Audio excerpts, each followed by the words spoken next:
Good morning, everybody. My name is Simulation for the Nation. As always, I do hope you're doing very well. Welcome back to Haut Beyleron.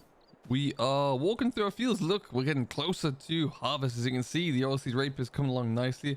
We have a field of winter barley over there. I do believe that is ready to go. And oats, well, they're growing. You'll see they've got their adopted textures here, looking a little bit better for themselves, which is looking good. They're adjusted, looking a bit thicker there. There are our oats, and there's our wheat. Look at the difference in those. So I think they do look very, very good indeed. But it's not what we're here to look at today. Today is the start of silage. We have been able to get going. We've knocked down our headlands so far with the Massey. And there's quite a bit on this field actually in places. Some of the spots looking pretty handy. And we're going to get the rest of it taken down. Now we've also increased the grass texture a little bit. Made it a little bit taller more than anything else.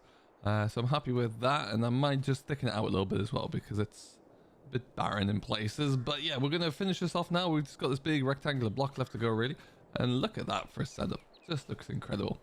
So the idea is that we're going to get this all knocked down. We're going to get the rake straight into it, probably put that onto the old Massey, I would suggest, or maybe actually something a bit more nimble. Perhaps we'll put that onto the Valtra, and then we are going to be getting on with some baled silage today. We're going to wrap it, we're going to stack it in the yard, and we'll be good. And then hopefully we've got plenty of muck, plenty of slurry. I would love to see that we could get this spread again with some muck on here to get it growing again, so we can get a second cut off, ideally of a bit of hay in August would be good. But we'll see. We'll see how that one looks. But right now, the main aim is just to continue along here. Like I say, I've already squared this off, so it's just a rectangle here now. So which is going to be good to get done. And then we're away to the races. Nice little setup here as well. This is currently our only field of grass, so we need to make sure we leverage this as much as possible. But there does appear to be a fair bit on. Now the swaths with this mow are just a little bit too wide for the baler to pick up there, which means that we are going to have to come through and give it a little bit of a rower. But we'll see how that goes as well. But perhaps I'll do the headland there and hide work. I can do the middle bit, but we'll see. You can see we're at just under 90,000 at the moment there, so the farm is doing well. I took away another load of vegetables and produce from our greenhouses this morning, and the eggs are starting to come in as well. I mean, if you haven't seen yesterday's video around egg production, I suggest you go back and check that out, because wow, was that mightily impressive. So the amount of money you can make just off eggs alone is incredible. All right, and as you can see, they're really not going to take too much longer to do all of this. But yeah, like I say, everything else is done. Everything is fertilized to its maximum limits, so we don't have to worry about any more crop production until it's ready to harvest, really. Everything aside from the oilseed rape will be baled, so we can keep hold of that straw. And then yeah, I'm hoping we get enough hay that we don't have to buy anything else for the livestock moving forward there. Except for when it comes to thinking about more machines, because we don't currently own a muck spreader or a slurry tanker, so I think that would be a good step.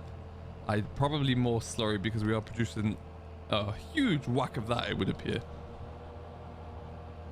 But then it's going to be on with the contracts. We have everything we need from a baling standpoint to be able to perform the baling contracts, and so that's going to be good news.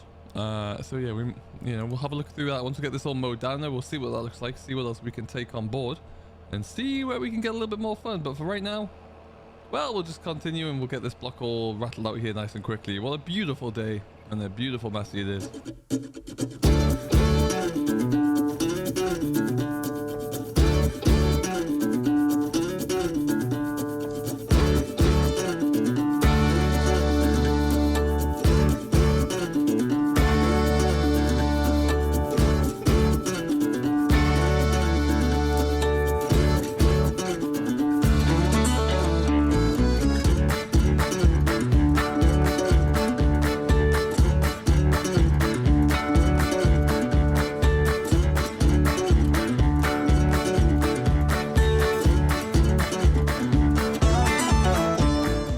What happens when you try and mow grass and also fly a drone there? It doesn't really go that well, so we'll have to come back and just tidy those little bits up there. But we've got a 4-meter mower behind us, so just make light work of this.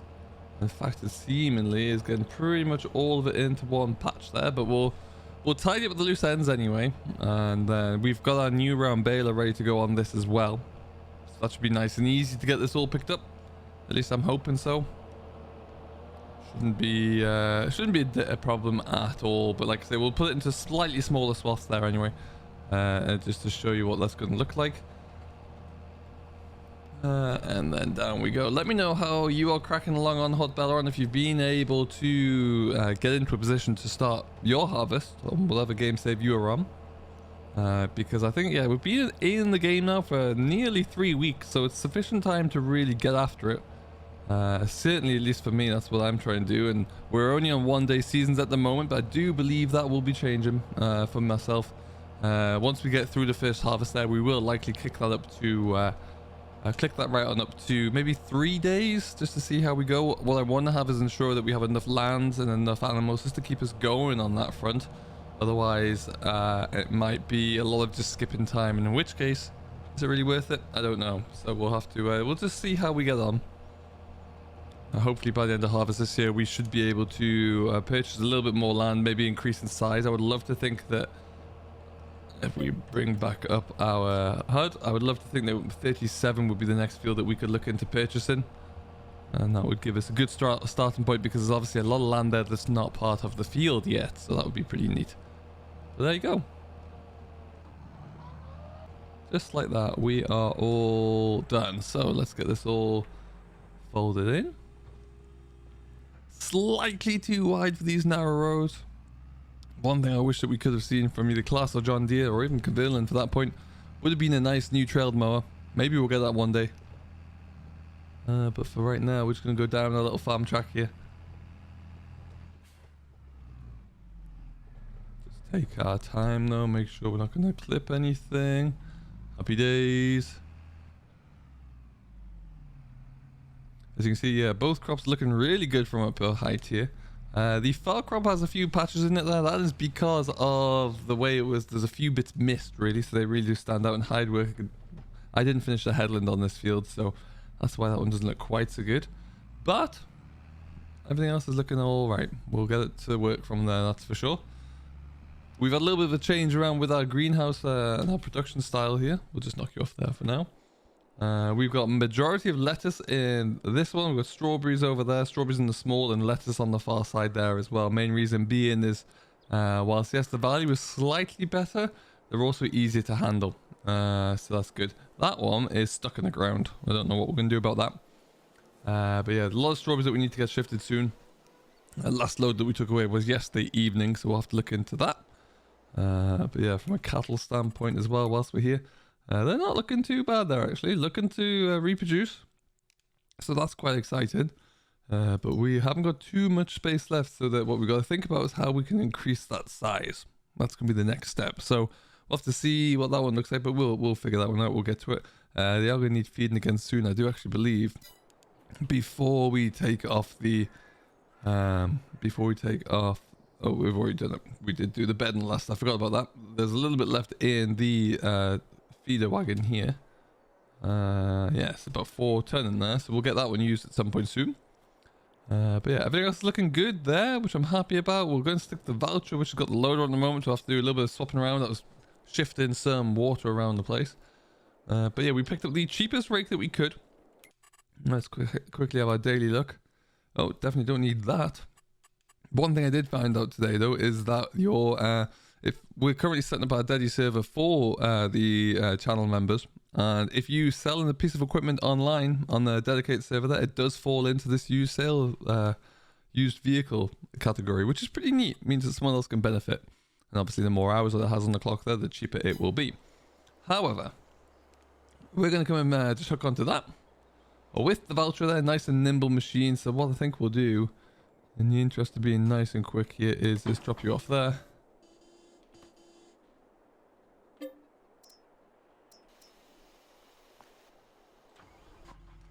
And then I think we'll also just drop off the front loader for now. We will have to come back to it soon, but just to make us a little bit more swift going in and around there, this should do the trick. Make sure it's down properly. There you go. Happy days. Excellent stuff.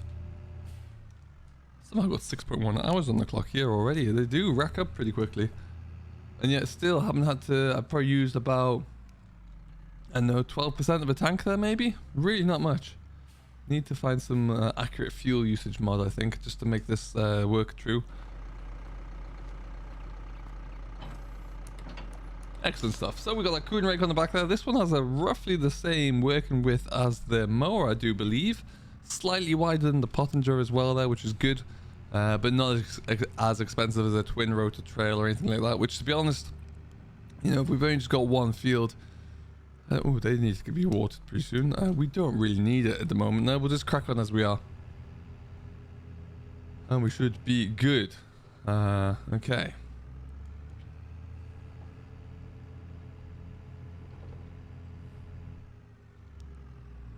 So unfortunately, we weren't able to get a stream out today. At time of recording here, it is Tuesday. There's supposed to be a stream this afternoon, but as you can probably tell, I am full of cold, which is not going anywhere and making it difficult to actually talk for long periods of time. So that wouldn't have gone well for a stream.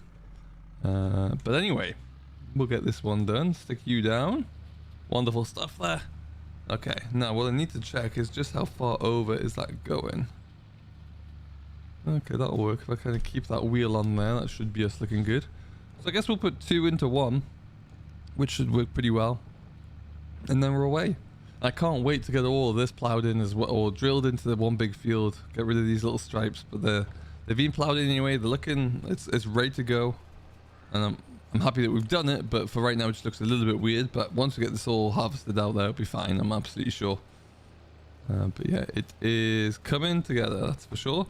So we will just keep pushing through here, see what we can do, see how we can handle this all, and then we'll have the baler in no time. I'd love to know what your thoughts may be for the quantity of bales we'll get off this in the end. Do leave that down below, and we will see who has the closest answer. Because yeah, there's going to be quite a few off here, I reckon. This is fully fertilized, like I say. Just plowed in as well as being rolled, so it has all of the best steps to take to ensure that the yield is at its fullest. It does look like now as well we're starting to see a few mods coming back through from FS19 onto the mod hub. Some of the old favorites are coming through as well, such as the TX32 is now there. So I expect that we'll probably see a few more of those coming as the days click on as well. A lot of people were asking in various different discords and live streams why they're coming through now, and quite often it's just the case that the when you have to think that the new version of the game has to still be able to fit it onto a disc for consoles and also PC. You know, sometimes there's a limited, well, there is a finite disk space available, so you got to think about what will actually fit onto that disk and how that will work. So that's why there's obviously a few, when you add in a whole load of new machines, there's a lot of machines that just won't be able to fit on. So that's quite often the case there. But needless to say, it's great. I thought that we would have seen maybe a few of them coming a little bit earlier, but the fact that they're here at all is great news, that's for sure. Now, if I stick this about there, there you go. This is going to be a mega swath right here, looks like. There you are. Now we're firing. Well, perfect. I think we will just keep kicking along here, see what we can get done. Just a bit of a short update really, because I wasn't able to live stream there. We will bring you the baling effects of this field on over the weekend there. And we'll show you just how we get on there. But for now, I'm just going to keep on raking, get this field all finished up without making too much of a mess, if possible, Sim. And we'll see you all in the next one. Till then, I hope you have enjoyed. If you haven't, you've yet to do so, don't forget to hit that like button, subscribe to Simulation for the Nation as always, and we'll see you in the next one. Catch you later.